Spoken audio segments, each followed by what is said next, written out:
But I wish I hadn't been so scared that I had had the nerve to stand up and protest. Not to castigate him for what he did or to stick up for the aggrieved white people. After all, they could have stood up for themselves, called in the authorities of their God, and smote everybody in the place. But I wish I'd stood up to the man and asked him a question. So, what exactly is our thing?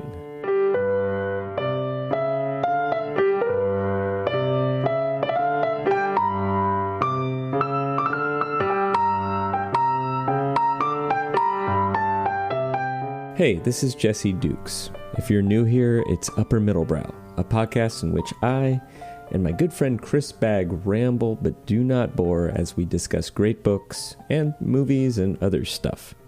Stick around. Today we're talking about the second half of Paul Beatty's The Sellout. All right, let's get into it.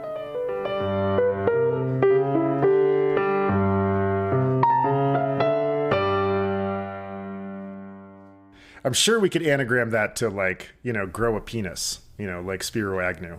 Spiro Agnew. That's like the only anagram I know. Anagrams are just elude me. Like that's one of the things my brain does not do very effectively. It's something that like elite Scrabble players are incredibly good at. That's a thing. I mean, if you give me bear, I can give you ear and B and R. And bear. Hey, maybe I'm better than I think. Yeah, you just rattled off like several right off the bat. 4-letter words are a little bit easier to anagram than Spiro Agnew. It was Dick Cavett who came up with that one, by the way, famously. Amazing. On the spot. Yeah. But you've just you've been substacking and you just put out a pretty rad article today. Thanks. Yeah. Thanks for reading and thanks for your kind words of encouragement. I Substack sometimes when I have other work that I probably should be doing, and I'm like, that sounds boring. I'm going to try to like get this thought down that I have, and I probably spent an hour writing it and then set it aside for the rest of the day and then came back and published. But nice. Yeah, thank you. I think the line that you texted me about, I probably would not have composed it had we not been reading Paul Beatty's The Sellout. I might have. It definitely feel like his prose rattling through my brain likely, sort of led me on some neural pathways to that particular metaphor. Yeah, it's pretty intense, and but I didn't find that sentence of yours, I didn't read it and think though this is derivative of Paul Beatty. I was just oh, what a well-crafted sentence. Because it did all the things, a lot of Paul Beatty sentences are very well-crafted. Right. But this one did all of the stuff that you want in a sentence. It was effective, funny, which is always important. Great admonishments from great writers. Never write something that isn't a little bit funny. And still brisk and grammatical. So I really dug it. Yeah, and I think this is one of the things we've discovered on the show. Maybe I'll dig up the sentence so we can do maybe this can be our intro because it actually leads us right into Paul Beatty. Yeah.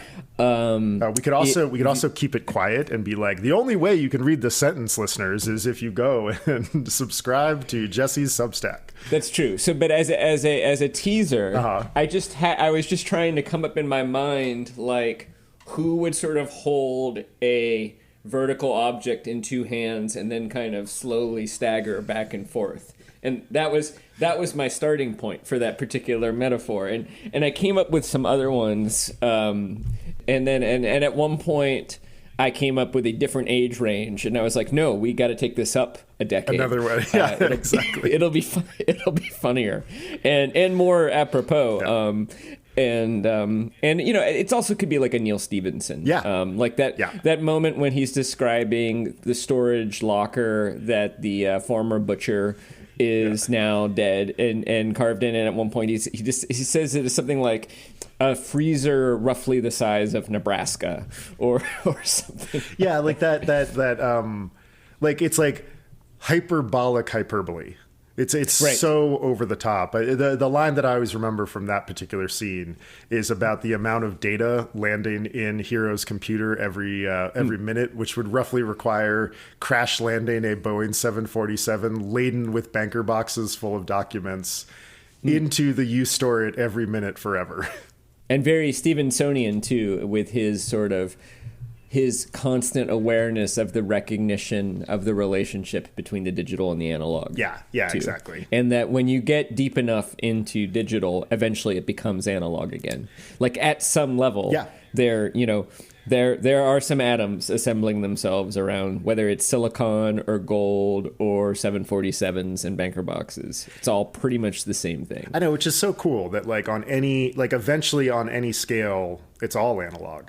Well, sort of like this book, eventually this big central question of what is black? I think another big central question that Stevenson sort of hangs his books on is what is analog? What is digital? Yeah. Yeah. Well, maybe we should get into the book then. We should. I do want one last little teaser.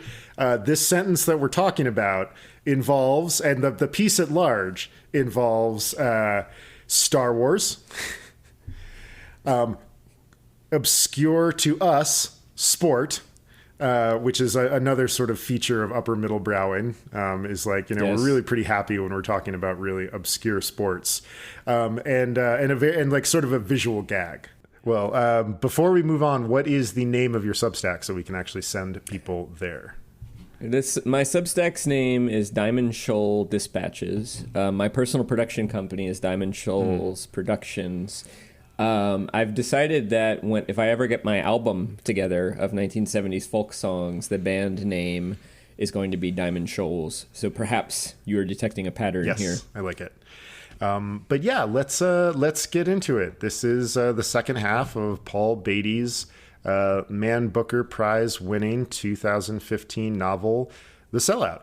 And we talked about the first half last time. And in the second half, our narrator and Hominy Jenkins, a former member of the Little Rascals TV show, continue a guerrilla campaign to resegregate Dickens, the town that the narrator and Hominy live in.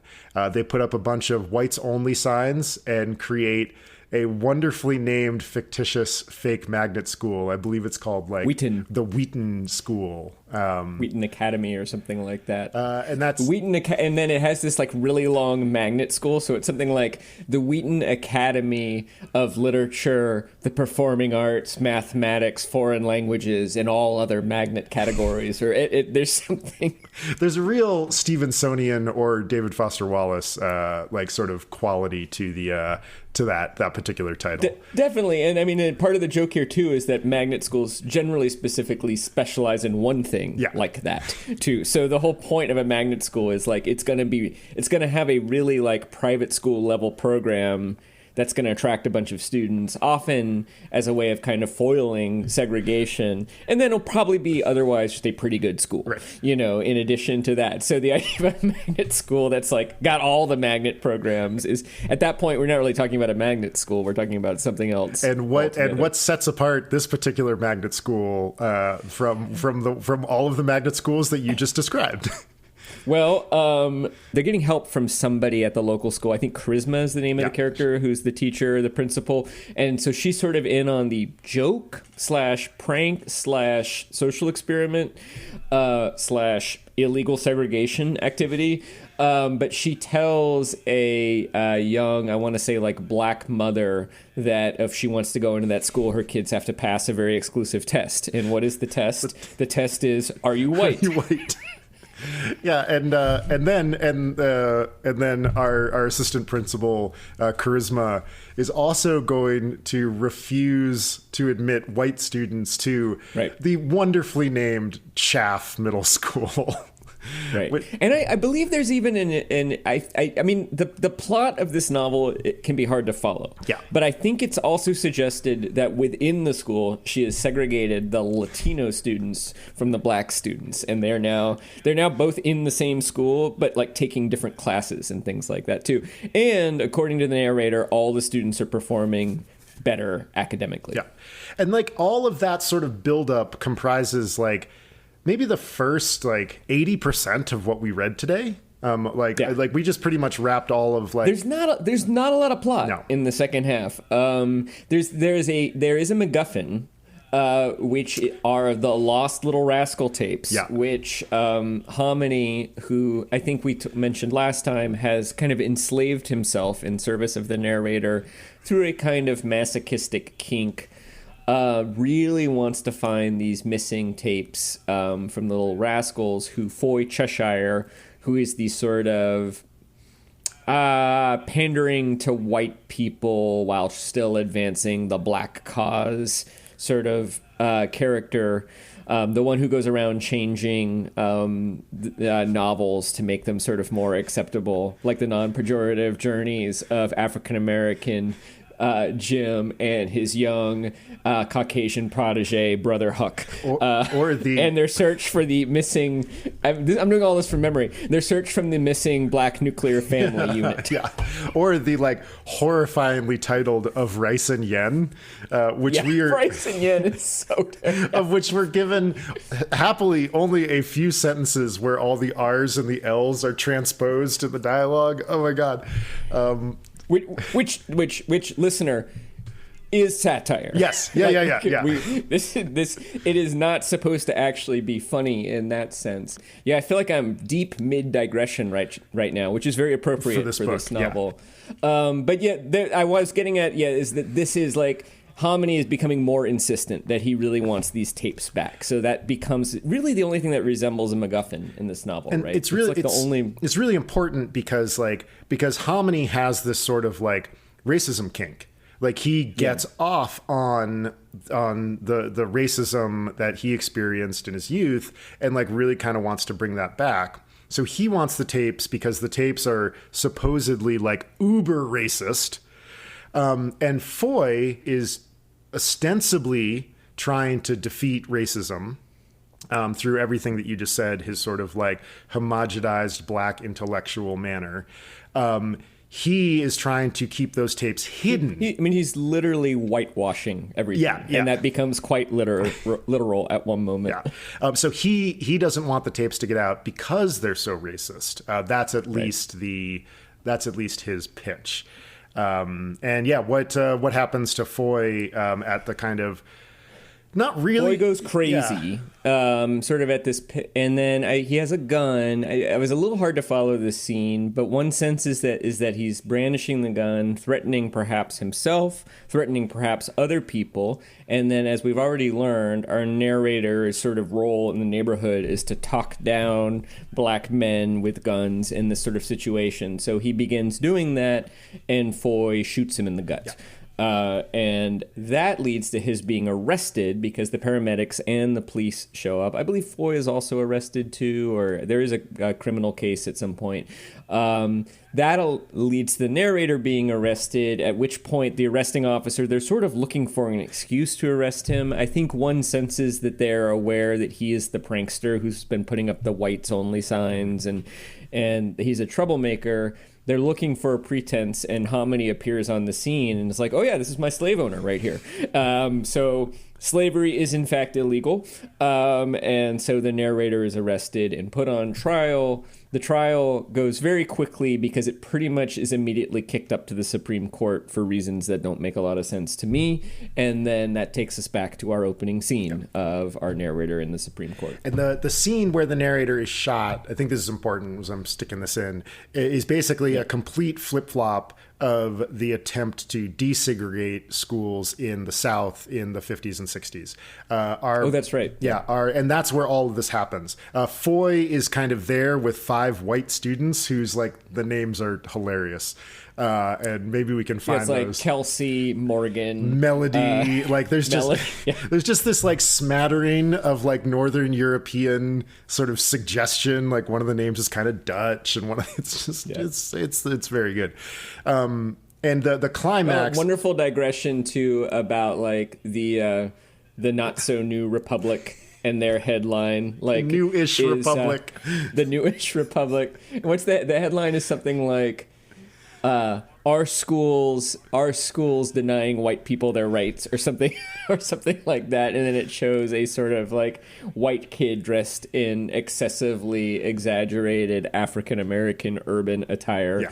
And then there's a wonderful digression about whenever a magazine asks a question on its cover, you can just answer no. That's pretty much always the case. So we end up back where we started, the Supreme Court.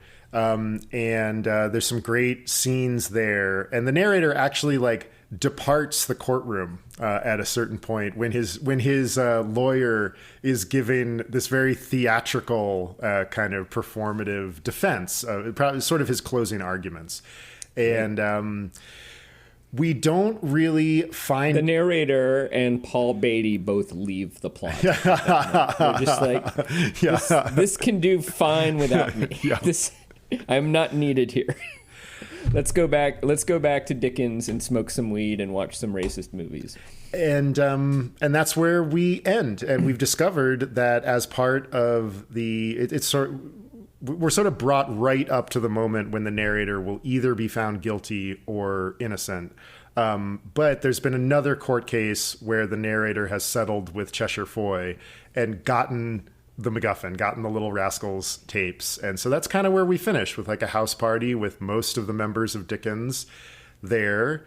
And we end with a weather report that literally puts Dickens back on the map. And so we sort of have a happy ending insofar as like the protagonist achieves his goal. But boy, what a... What I don't know if it's a Pyrrhic victory. I don't even know what. Well, yeah, and we don't know if he's going to be found guilty for slavery or not. And there's also one of the few moments that I found actually kind of touching when they're watching the racist films, and they're watching it with all of his gangster friends, King Cuz, Panache. The other one whose name is like Lewis or something like that. He's got some like random just name. And they discover that young Foy Cheshire, who had suppressed these tapes, was also kind of pressed in the service as a child actor. And there's this moment where they're like, yeah, that really explains a lot, poor guy. Yeah. And so you get, poor Foy Cheshire, who's off his rocker. We understand that he and Hominy are both doing a kind of different expression of racial PTSD. It's manifesting in almost opposite ways, but it's really coming from the exact same source. And it makes sense suddenly why Foy has tried to repress these tapes. It's less about a sort of social justice and more you get the sense that he does not want to be seen in this particular role. Probably not. Yeah, and also there's probably some trauma associated for sure. with it as well, too. Yeah, I mean, like, big ideas in a relatively compact book, rambling, funny, confusing. The place I wanted to start, the last time we talked, you can't read this book without talking about A Modest Proposal. And again, this idea of like a deeply ironic and satirical text. And you pointed out last time, like, there isn't much in here sort of like Swift's ridiculous counter-proposal of the like, let no person propose things such as feeding the poor or educating and clothing them effectively. And like, it's just this wonderful, straw man, but is actually like what he's campaigning for. Did you experience any of those in this second half of the book? Was there a little bit more meat on the bones in terms of the satire? Because the feeling I got from you last time was like, well, this is cool, but like it doesn't quite drive towards a real statement. Yeah, that's a really good question. I think it's the question here. And I don't think there is a equivalent of Swift saying, let no one say that we ought to, spend less money on, ridiculous clothes and actually clothe and feed the poor and find gainful employment. I don't think there is a version of that. I mean, the equivalent of the Modest Proposal here is let's resegregate the schools. Right. And the only outcome of resegregating the schools is it seems, I don't know, I mean, this seems to me like a little bit of a plot weakness because there's a sort of implied growing racial consciousness around the people in Dickens. Maybe, or not. I mean, it gets them back on the weather map, but it doesn't really seem to have any particular effect, and it also seems kind of absurd. I do think, though, one of the things you raised earlier before we started the conversation of this question of what is black, which is asked several times, particularly in the last 3 chapters, in the Supreme Court scene. So I do actually think the book is doing a rhetorical thing, but I wouldn't say it's an argument. I think actually what I think the book is doing is, I think it's raising a question. Yeah. And the modest proposal of resegregating the schools, I don't know. I actually suspect that it is expressing, I don't know, it's expressing some ambivalence about whether what we call integration is always a good thing for certain communities, and if you think about gentrification is clearly a negative force in this novel as such. And if you think about it, what we call gentrification, there's a moment in the process of gentrification where it could look a lot like integration too. And so I think what's happening is the categories are being played with in an interesting way, but I don't necessarily sense a profound argument. I mean, I see you have a question here about the book's primary rhetorical goal towards the end. Yeah. I could talk about that now because I have a thought about it, and it's sort of, but I don't know. I mean, what do you think about? What's the answer to your question from your perspective? Well, you just said something that really helped. Like you were talking about the moment of gentrification where there's like a point where it looks like integration, and it's kind of like the old cliche about a broken clock is right twice a day. And so you could say the same thing in the process of segregation, that there's this like moment in between when it looks like integration, but actually it's not, because because of the trajectory. Right. The trajectory is like a real move towards separation in both cases. And there are some real positives that happen in Dickens because of the segregation. The buses suddenly get a lot safer. Kids are going to do their homework on the buses. There's no gang warfare.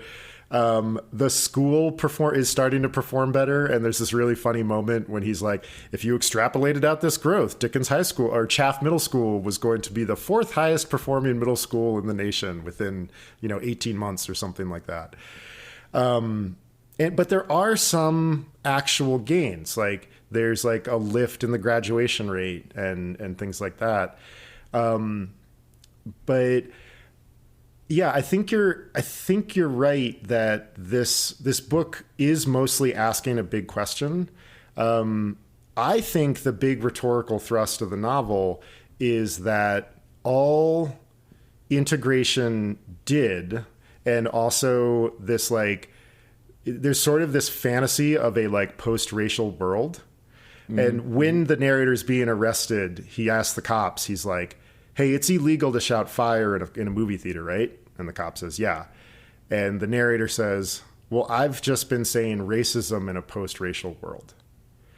And like the characters like Foy Cheshire sort of stand in for this like cleaned up appearance of like a cleaned up black experience. And all that I think what Paul Beatty is saying is that all integration has gotten us, it's sort of forced the racism underground, which is a worse place for it to be, maybe, than out in the open. It's a hard case to make when like there are fewer lynchings now than there were before. But then you could also make an argument that like lynchings are now, simply like police sponsored. And so maybe that's another kind of thing that he's saying. But that's kind of where I'm arriving, is that this what he's trying to do is expose the fact that this post-race idea is a total farce, and in fact has made things maybe even worse. You know, there's the black sorority girl. Oh my God. Who observes at one point that, the narrator asks her, "Is there racism everywhere?" And she says, "There's racism everywhere except one place." And then basically says, when the black president and his family walked across the White House lawn after the inauguration. Yeah. You know, it's essentially the post-racial ideal lived for about 3 minutes in America. And I remember that day, you know, at least, I mean, he doesn't say who the black president is, but we've only had one in this particular world. You know, it's kind of like the Italian justice and the black justice.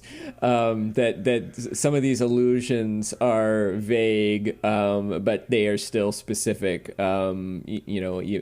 Just because there's only one person who fits, at least in the real world. I mean, you know, I think that makes a lot of sense. I hadn't really thought about it that way. I definitely think the idea of a post-racial world is being satirized. And if you think about the timing, 2015.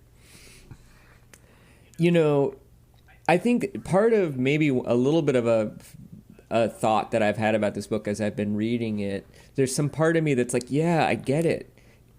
We're living in a racist world. Yeah, I know, man. It just feels like we just keep driving this idea home over and over again. I get it.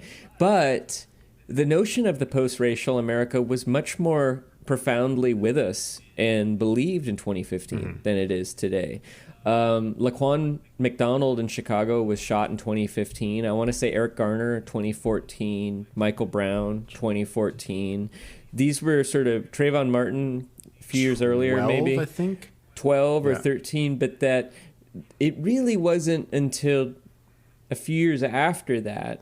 I mean, you know, the Laquan McDonald story in Chicago broke in 2016, and then you start having the Black Lives Matter movement, and then you have Philando Castile and a few of these other events, and then we have COVID, and then that summer, and I guess it was the other one. It was Derek Chauvin and George Floyd that really blew the lid off it, and it really blew the lid off it to the point where, like, you know, many sort of like post-racial kind of like moderate Republican types I knew started acknowledging that there was a problem. You know, like this is a problem. You know, like it became really, really obvious. And, you know, like I will cop to being somewhat swept up in the post-Obama, post-racial optimism of that period. You know, I was at that inauguration, and it sure felt hopeful.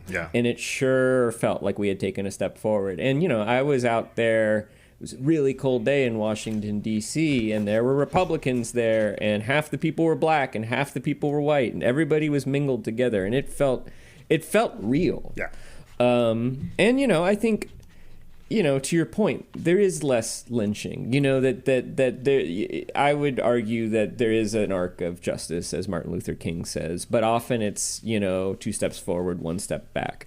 And I think, you know, in 2015, we might have been closer to the 2 steps forward, and in 2024, we're a lot closer to 1 or 2 steps back. And so some of the ideas of this book don't seem probably as profound or as shocking as they would have, and it even feels to me often like he's sort of laying it on a bit thick. Like I'm kind of like, yeah, I get it, Paul Beatty. Like racism sucks. Yeah. You know, like, and I mean that's not really a complaint. I'm just describing my own intellectual experience of feeling it. So I mean, I think that makes a lot of sense. You know, and if you were to ask me what I think it's about, I also think like there's that scene.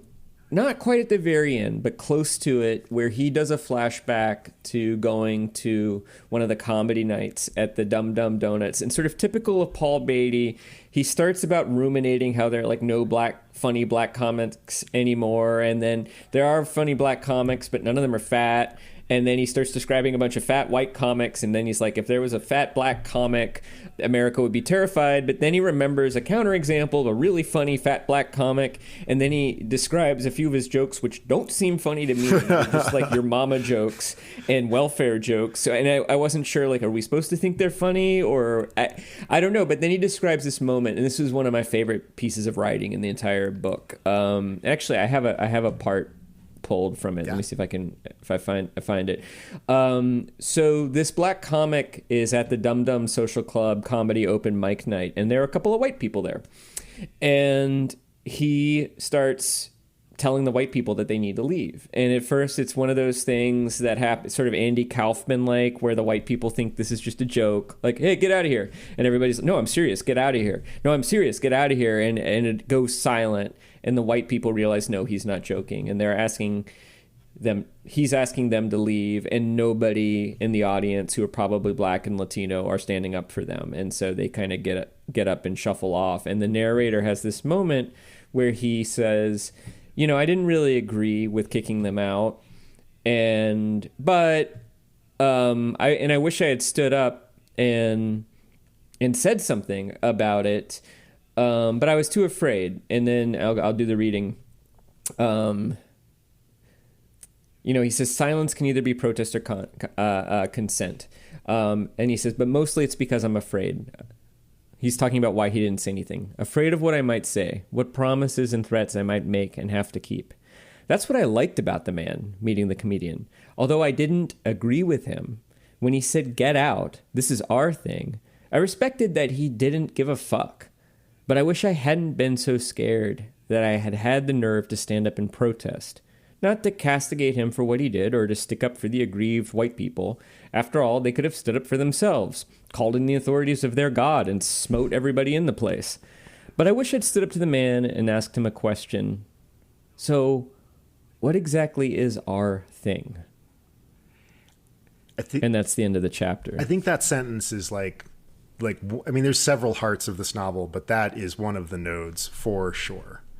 Because this is a novel based on questions, like the question that the narrator's dad asks when he is trying to talk down black men who are in danger of doing harm to themselves or others is basically, who are you and who are you becoming? Right. And what is our thing is basically the same question of what is it that we are doing here? Why are we here? And what do we do with it now that we are here? And a little bit prior to that, the narrator is sitting on the steps of the Supreme Court. I think he's smoking some more weed through a Pepsi can and looking out at the night sky and kind of making an observation about Washington, D.C. And his lawyer, Hampton Fisk, who's sort of a Johnny Cochran-like character, has just enumerated 3 levels of blackness, which we learn he has cribbed from the narrator's father, Mr. F.K. Me. May he rest in peace, the motherfucking genius, or something like that. And the third level of blackness, to sort of cut to the chase, are people like Rosa Parks and Martin Luther King, and included are some non-black people like Sitting Bull, but essentially Gandhi, like people who are standing up for equality and for social justice. And then the narrator has this little reverie where he thinks to himself, there should be a 4th level of blackness, unmitigated blackness, and he lists all of these examples, including Marcus Garvey, some civil rights people, but also some people who aren't even black, like Ichiro Suzuki, the baseball player, and Bjork, wonderfully. And from what I can tell, what all of these people have in common is that they are just impossibly, perfectly, unmitigatingly themselves.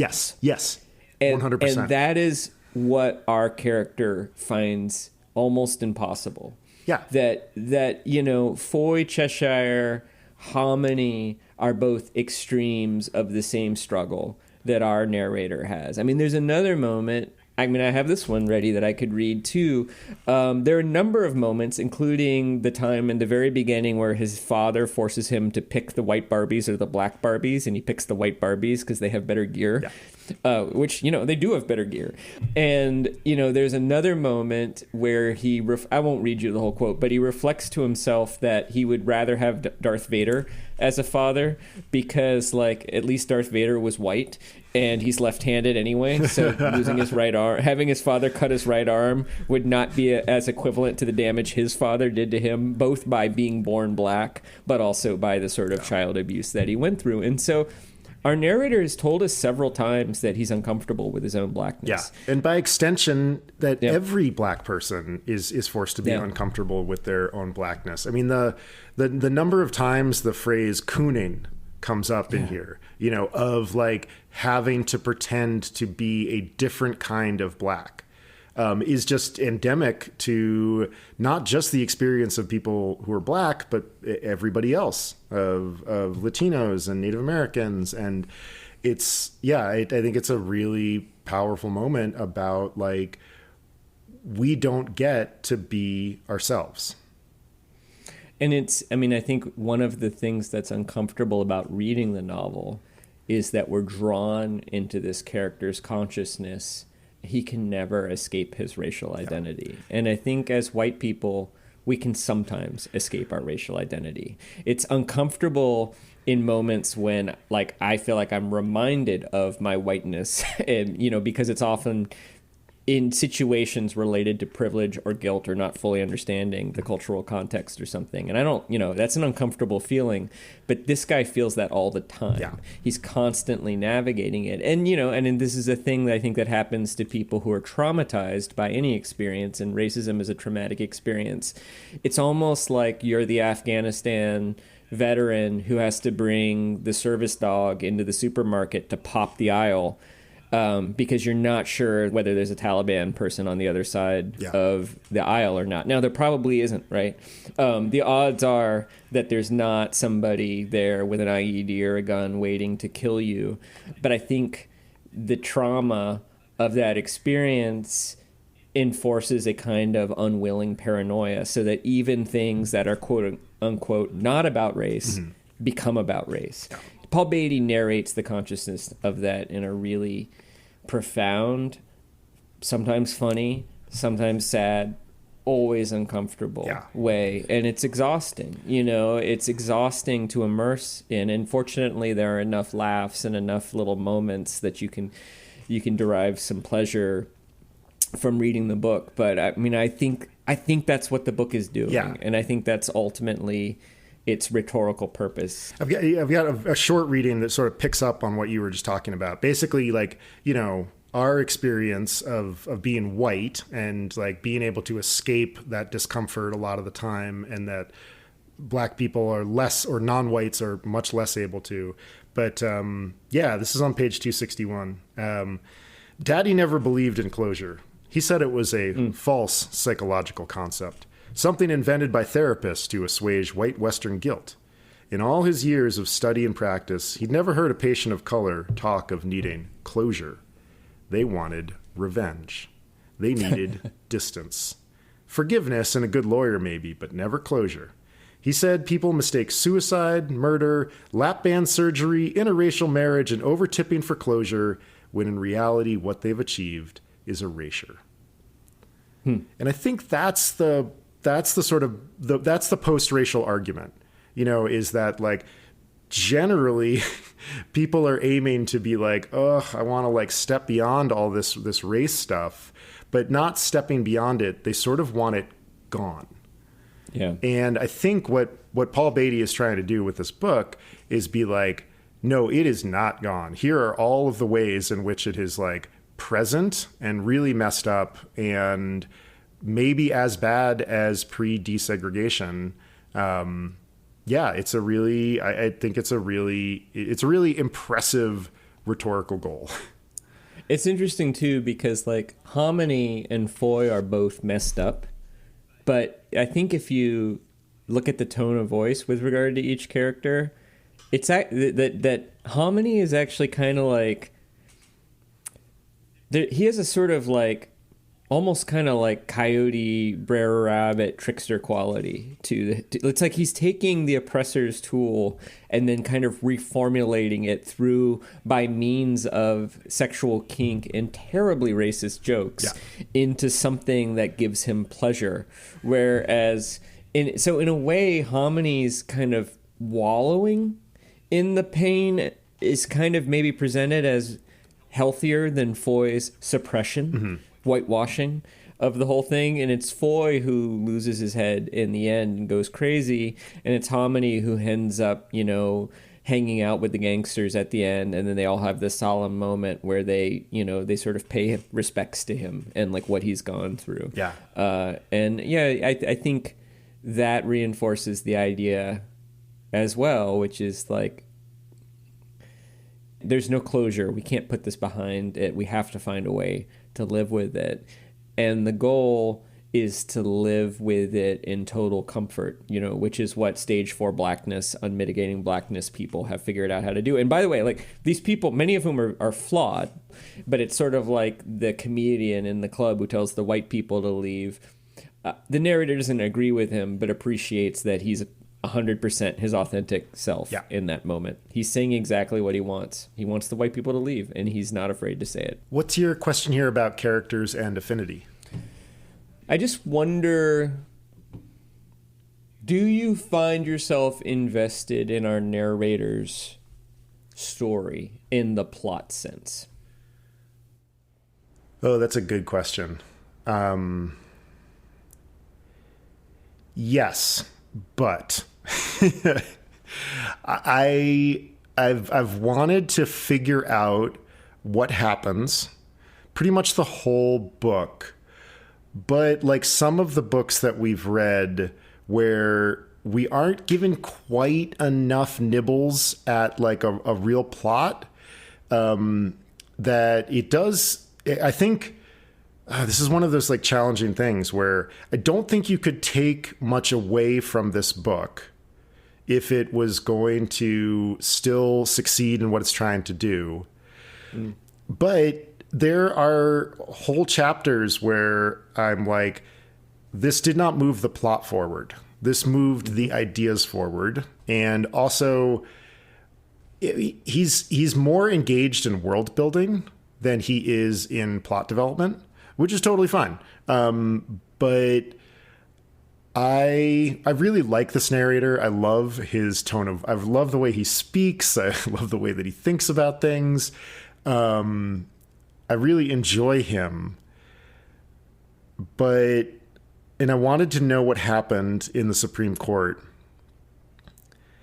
But there wasn't quite enough pulling me forward from like a plot sense. And like, it's not until we sort of like bump into the black sorority girl, and we get a real lead on where the tapes might be, that like we sort of get that like nudge into a plot.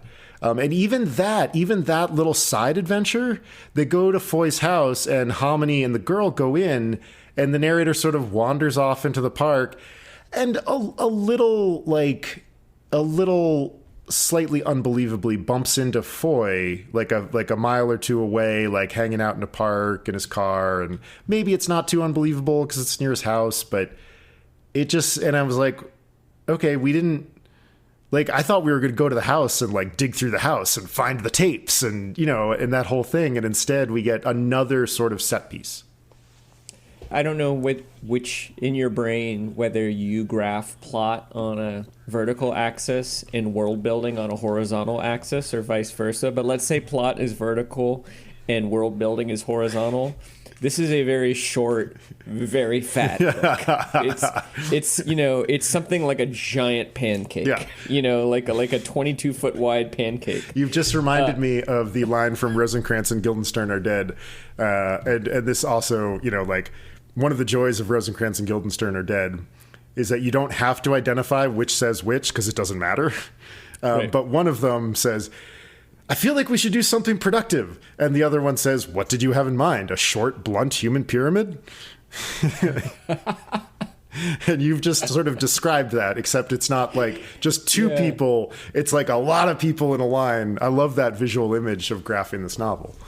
Yeah, well, they're both kind of metafiction. I mean, I'll just, like, I agree with you that it actually, the MacGuffin, it really does help, you know, and it's a cheap, simple device, but that actually really creates the only real narrative yearning and structure. To me, the desegregation, it just to me feels like a big joke. Mm-hmm. Like, I don't really buy...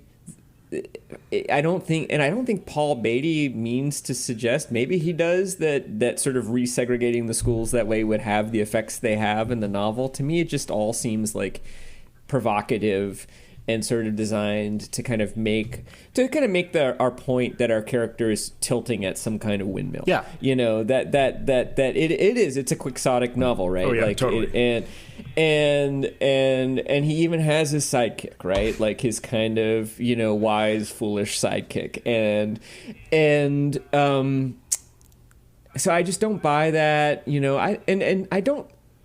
His relationship to Marpesa is so like difficult to track and hard to understand, and she's married to Panache, who is the gangster rapper turned TV actor who sounds a lot like Ice-T. Yeah. You know, and you're sort of like, but he's supposed to be friends with Panache, but he's sleeping with his wife. So, or how are we supposed to feel about that? And is that just like a stereotype about like black sexuality that he's surfacing and blowing up? Or are we supposed to take all this seriously? I don't really understand the relationship to the gangsters. Like, they seem like stereotypical characters to me. There's one really funny moment when King Cuz says something like, yeah, I understand why Foy Cheshire would be so fucked up. If I had that on my conscience, it would mess me up too. And I kill people for no reason for a living. Yeah, exactly. And it does seem like a wonderfully sort of metafictional observation that he makes about himself. But like, I don't know, are those characters supposed to be kind of like the boys in the hood that are likable, or are they supposed to be stereotypes of gangsters? I don't quite understand what they're doing, and so the plot is so thin as to just it didn't invest me at all. And I really the only value I took from the book came from just moments of brilliant flourishes, and then I think what I was articulating to you earlier, which I probably didn't even really figure out until earlier. I finished the book today, and then I went and back and reread parts of it, and I was on a long bike ride listening to it, and particularly some of those moments in those last few chapters, like watching the Little Rascals tapes, the black comedian, the courtroom scene, the unmitigating blackness. There's just some really powerful moments, and I think those are the moments where there's even a moment where Paul Beatty says unmitigating blackness is essay disguised as fiction. And you're like, yeah. Yep. Yeah. I mean, it's a hyper real novel. Like it's like when you take a photograph and just jack the saturation like all the way up. Yeah. You know, like everything in this novel is like yes, there is a lot of stereotype, and then he just leans on it and keeps turning it up. And then, you know, you're sort of get out of jail card free with anything like that, where you take a stereotype, is that there is always some truth in cliche. It's the reason why things are cliche. And the interesting thing that he does with it is that he does just like crank it. And from that place of hyperrealism, because I don't think he's actually like climbing under the table in the Supreme Court to try to smoke a joint. And, you know, his case also would not have gone to the Supreme Court. Right. Like, I mean, we said this last time, like, it's farcical. Right. Like the plot is farcical. The characters are farcical. Everything is turned up to 13. Yeah. They're like, you know, Spinal Taps for wimps. We're going to 13. Yeah, totally. And I think part of that is, I think, you know, to sort of get in Paul Beatty's court here for a bit, is that because the problems he is dealing with are so intractable and so complex, and you can see him really trying to deftly thread this needle of like complexity, and also like, you got to write the damn book. Like you can't just like talk about this forever and be like, I've got all these ideas. you eventually have to write something that hangs together. And I think his way through is like, okay, we just make everybody kind of a bit of a stereotype and crank it to 13. And then that way I don't have to make these characters real, complex, fully alive characters. Yeah. Because then I think the novel would be too long, too confusing, and it would sort of fall apart because you would spend your whole time trying to reconcile the magnitude of the ideas with the fact that you're still having to draw, realistic, conflicted humans. And so we're more in like Greek tragedy world. Yeah, or Everyman. Yeah, right? Yeah. It is like sort of allegory. And there's another, there's that digression that the narrator has this bit too, where he's like, what does offended feel like? Like, I know what happy feels like. I know what sad feels like. I know what angry feels like. But what does offended feel like? And I think, again, this is part of that. You hear racist language in this book, or you read so much of it. And, it's like, I don't stop wincing, it always and it always hurts. And I think part of what Paul Beatty is saying, and certainly the narrator is saying, is that like it's kind of what you were getting at earlier with surfacing, is that it's better to hear the language. Like, let's crank it up and listen to it. Like white people using the phrase the N-word instead of the actual word might represent a minuscule amount of racial progress, but real racial progress would be white people like letting us in on the American dream, Yeah, like, right. And I kind of feel like Paul Beatty's point is like, yeah, let Mark Twain use the N-word all he wants to, like cut us in on the deal. I don't care how you talk, right. like let's do some cooning humor, let's, and this was another thing though too. Actually, here's another question for you. Maybe this would be my last question is, so many of the racist jokes and set pieces are kind of laid out for us, sometimes by Hominy, sometimes by the narrator. There's Hominy's joke about the black baby who falls in white flour and then has this interaction with his parents, which he then repeats in Spanish.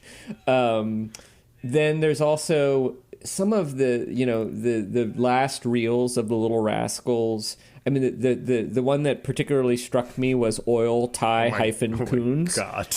In which the plot is that the Little Rascals discover that buckwheat has a lot more money than they would expect. And I think buckwheat's being generous with it. He's like buying them candy and stuff. They're all wearing top hats and tails. Yeah, they're wearing top hats and tails. And they try to figure out, and, forgive me, listener, for the dialogue, but I feel like you need it to understand. First, he claims to have won the Irish lottery by finding a four-leaf clover, which is a bit of a salty joke. And then he finally admits wheeze and oil. And the gang go to the black quarter of town, which is rendered in much less delicate language, and find that a bunch of young black boys have been hooked up to IVs where oil is being extracted in the form of their blood, and that buckwheat is selling that oil and becoming a magnate and tycoon, which is so horrifically racist, but also kind of so absurd as to be funny. And it did start. It started to make me wonder, why do you think the author is indulging? Is spinning out so many of these racist jokes? Why are we reading so many of them in such great detail? And also, I believe, yes, there was terrible racist stuff like this, like in movies and TV and other, and there probably still is. At one point, he says, "I haven't seen anything so racist since like something something something or turning on ESPN today." But I think the oil tycoons set piece is a ratcheting up. I don't think Little Rascals was ever that horrifically racist. There's another one where they find an old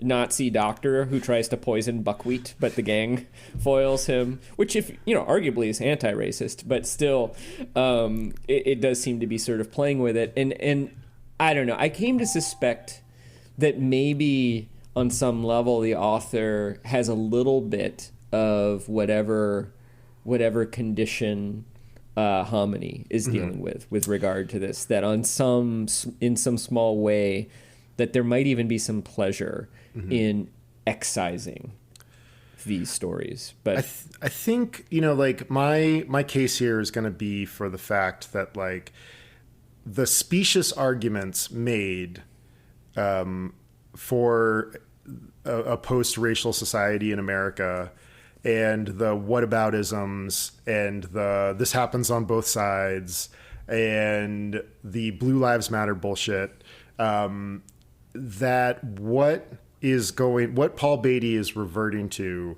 is like, okay, I guess it wasn't enough that we were imprisoned for, you know, hundreds of years, and like this is piling up the cocaine and illegal money laundered on the evidence table. Yeah, inviting exactly, the cameras. Right. Yeah, like we're like assembling the evidence. Yeah, I mean, because and forcing the jury to look at it.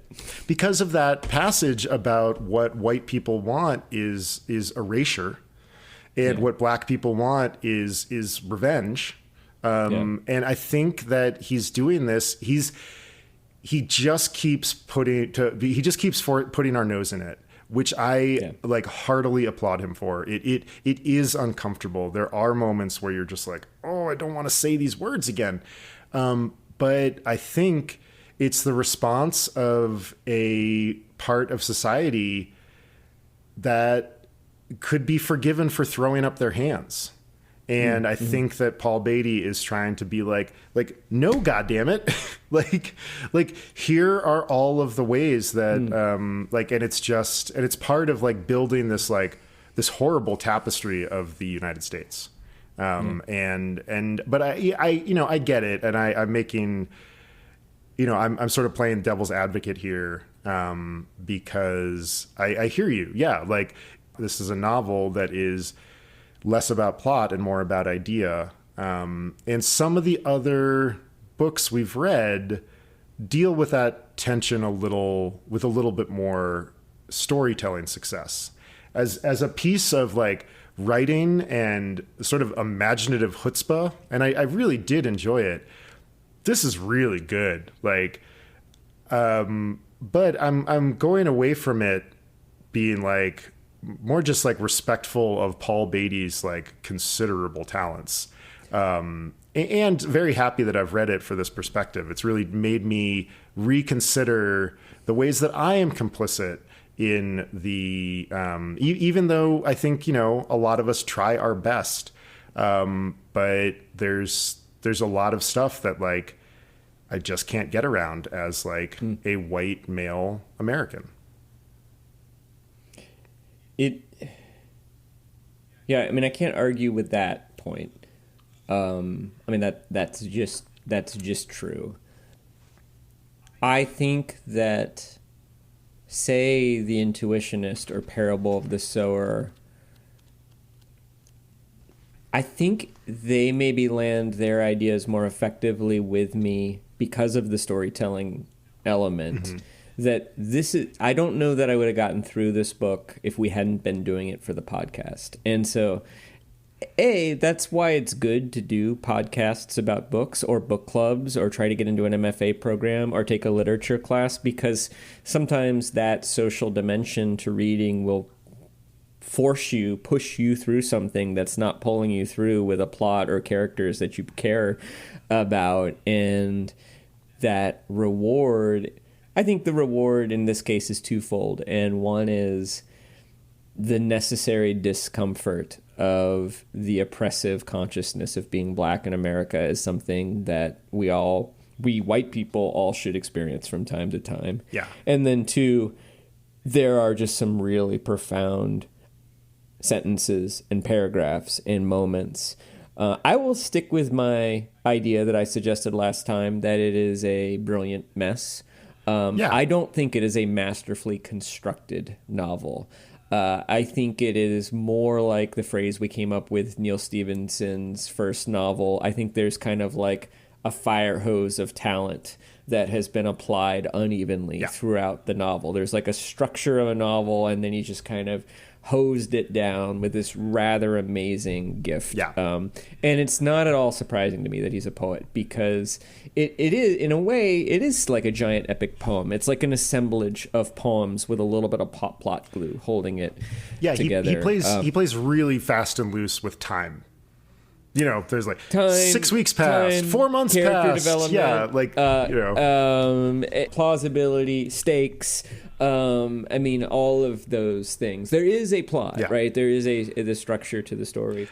I agree with a lot of what you said. I think the book is sort of structured like a nightmare. You know, that it doesn't really have the logic that we append to the real world. It has sort of the weird logic, the sketchy logic of a dream, and that is helpful in some places and pretty not helpful in others. I really agree with you on that front.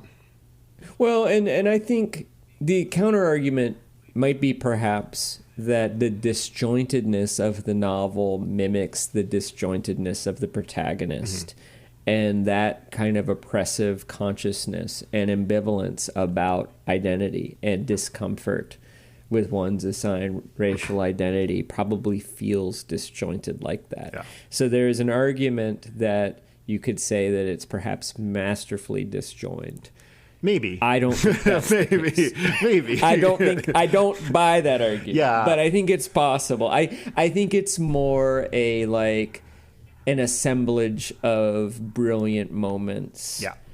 But the assemblage itself is not as masterful as some of the moments. Yeah, I think in terms of the scope and the ambition and the writing and just the daring like firmly launches this book into a place of real importance beyond perhaps the craft of the structuring of the novel. Well, and like if Paul Beatty's narrator hasn't achieved unmitigated blackness, I feel like this novel does. Yeah. Yeah, there you go. That's a great... For sure. Okay, so this reading, one of the things that he and Hominy does is go to the local hospital, which is called Martin Luther Killer King Jr. Hospital, which he also points out that sometimes people would get worse injuries on the way to the hospital. Hospitals don't have the rainbow of directional lines anymore.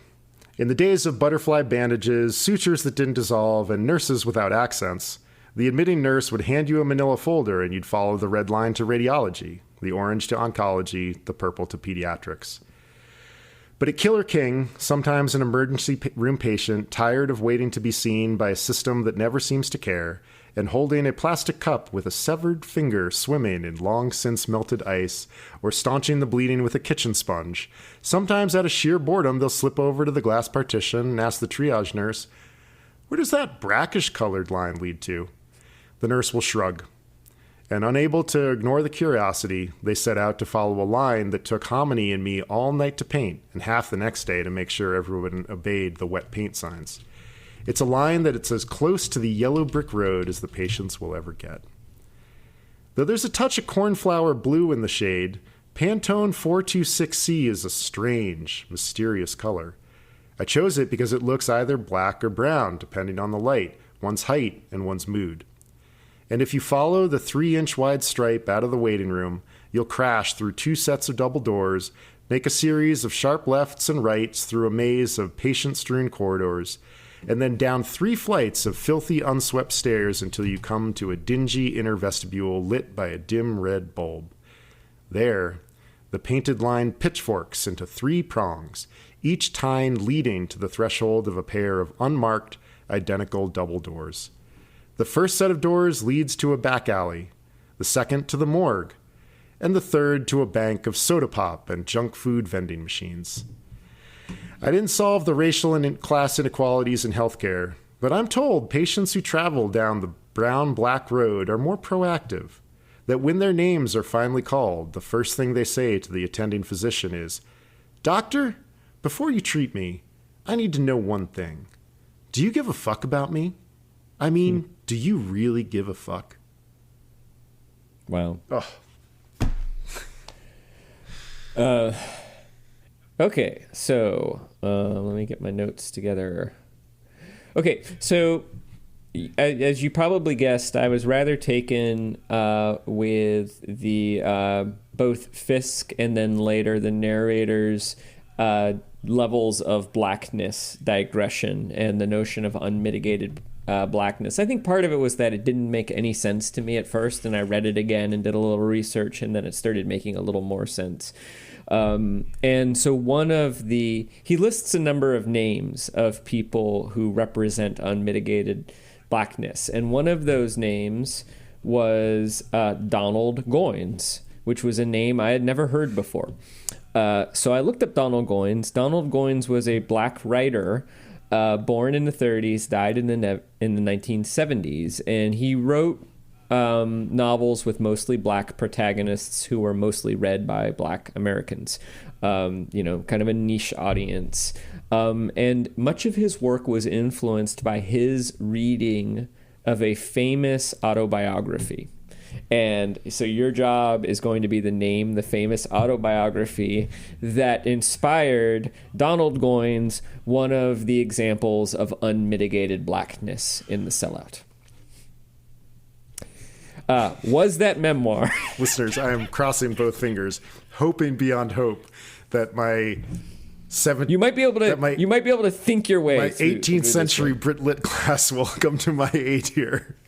Well, just keep in mind, so this is a 20th century writer, but was that memoir A, the autobiography of Malcolm X, B, Pimp, the story of my life by Iceberg Slim, or C, Black Like Me by John Howard Griffin? And I was considering coming up with a sort of black version of Ringworld as an autobiography, but I couldn't come up with anything you were like, that wasn't inappropriate. Right, yeah, particularly after my brain has been poisoned by all the Little Rascal jokes and things like that. I didn't trust myself to do that in a way that was not that makes sense. Horrific. I think the autobiography of Malcolm X for a writer that died in the 70s strikes me as perhaps coming too late. So the third option was Black Like Me. What was the second option? The second option was Pimp, the story of my life by Iceberg Slim. I'm going to go with Black Like Me. It is B, Pimp, the story of my life by Iceberg Slim. I think what would have maybe helped you with this if you had known that Black Like Me is a famous piece of immersive undercover journalism in which a white person wears blackface in the 1950s South and then reports on what it's like to be treated as a black person by like the white authorities. A lot of sense. Okay, yeah, I didn't know that, but I want to know more about that now. And Pimp is a famous book. Iceberg Slim influenced a lot of like the early generation of gangster rappers, and it's lurid, but also apparently vivid in its description of certain things and influential. Well, my short little streak comes to an end, I think, but that's okay. So baseball is a game of streaks. It is a game of streaks. Oh, I'm so excited to talk for that interview in March. That's going to be really fun. When was the last school in the United States finally desegregated?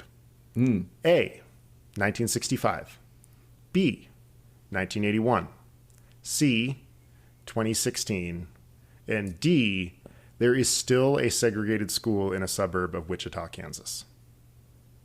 By segregated, you don't just mean that it happens to be all white. No. It's like there's like a code of there was like a policy of segregation in Wichita, Kansas. That is D. There is still a segregated school in a suburb of Wichita, Kansas. 1965, 1981, 2016. Segregation is ongoing. Those are your four choices. Well, I know it's after 1965 because in Virginia we had massive resistance, which lasted well into the 1970s and maybe even to the 1980s, which would be astounding to me because I was alive then. But 2016, I'm going to go 2016. I mean, I don't think you could hold out against the Supreme Court and popular opinion until 2016. Also, the fact that Wichita, Kansas, I guess it's not Topeka, Kansas, where the Brown case happened, but I don't know. That would be very, very strange. So I'm going to guess 1981. Okay, I'm going to read you an article I'm going to read you a chunk of the article that will give you a section. Cleveland Central High School is the latest attempt, after years of litigation, to desegregate Mississippi school districts. The town of Cleveland, home to 12,000 people, hosts tiny Delta State University and the Grammy Museum, a 27,000 square foot facility in the birthplace of the blues. In the center of town, a tree-dotted promenade sits where the train tracks once split Cleveland in two. Whites lived on the west side, African Americans on the east side, and the town's schools long reflected that divide. As a result, in May 2016, a federal judge ordered the town to merge its two high schools. Wow. Yep. The district, get this, the district appealed the ruling. Now, wait, but it was, the school didn't have an overt no black children policy. They just basically drew the districts for the two schools exactly where the white people and the black people lived, which is a de facto form of segregation. And then the East Side school was 100% black. There was not a single, there was no departure from its 100% blackness. And there was a 57-year legal battle to get the schools desegregated. The course was the case was opened in the 60s.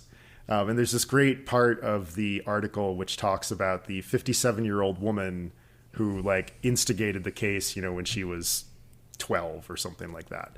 But I thought, I was like, oh my God. Well, I was in Chicago and the schools are heavily segregated there, not by legal policy, but just by the fact that the city is so residentially segregated historically. And that segregation used to be enforced by informal and sometimes formal, but often informal violence, harassment, and stuff like that into the 70s and 80s and 90s. And now I don't think that's the case anymore, but it's enforced by real estate lending practices. Yeah. Well, we should just mention real quick, this is coming up in a few weeks, but we made a plan to do a digression coming up pretty soon, probably after this episode comes out, but not much after, before baseball season starts, a digression of baseball films with the host of the Historians at the Movies podcast, Jason Herbert. Cool. I'm super excited about this episode. I think it's going to be really fun. Yeah. So listen for that. That is coming up. Chris Bagg, will you read The Sellout again? I don't think so, but I'm going to keep it close to my desk, and mostly because I want to stay close to the level of language. I really enjoyed this. I didn't have trouble getting through it, mostly because I love linguistic hijinks crossed with big ideas, and so the lack of plot.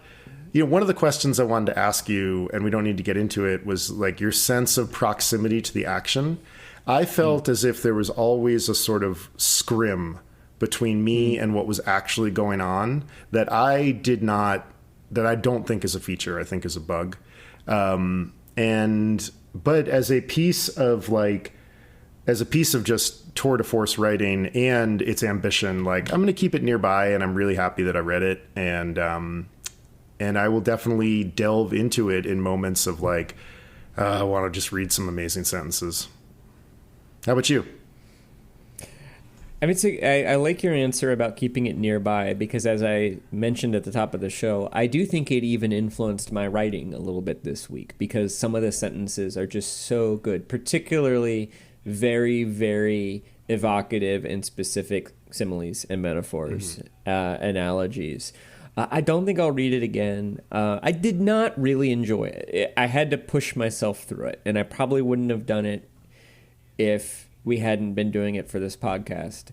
I'm glad I read it. I'm glad we chose to read it for the podcast, because I think I'm enriched by it, and, for the reasons that I said earlier. And if I do read it again, it'll probably be because, I might take a class someday, or I might teach a class someday. I could see assigning this book if I were ever teaching writing, because it is a book that would engender particularly some rather advanced students. I think you could engender some really powerful conversations around writing and craft and race and things like that. Yeah. And I think, this is one of the things you and I think have discovered about our taste, is that like a good story is very important to me, that, and I'm not sure that's as true.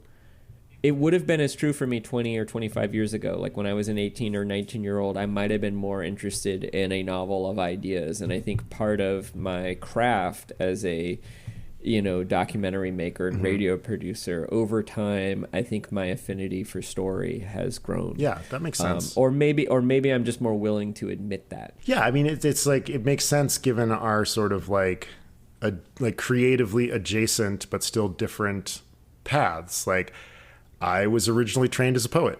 And and so like the things that hit for me are linguistic complexity, emotional availability and size, and plots, like it's like, yeah, it's fine.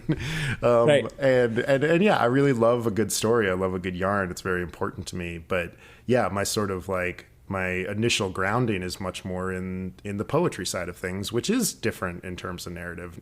One's not better than the other. It's just a different thing. Yeah, I think that's right. What are we doing next, JPD?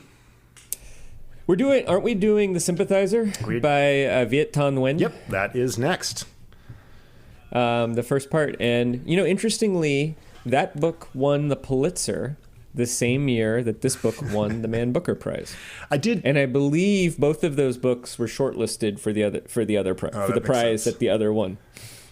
Yeah, I kind of picked, I was sort of like, let's like get books that were prominent, but also like about other, sort of other non-monolithic cultures as much in the sort of last 15 years. So I'm not surprised that two of them were up for awards. Maybe at some point I'm going to ask you about that title, My Sour Culture, but I think I want more information before I throw that question at you. Yeah, that makes sense. So do we need to rewrite our Chris Bagg and Jesse Dukes are the... I did that. Okay, I thought so. I wasn't sure. It was like... You could take a look at it, yeah. No, it's great. Well, everybody, thank you for listening. And Upper Middle Brow is a Small Point production. Chris Bagg and Jesse Dukes are the non-pejorative adventurers and sympathetic European-American raft captains.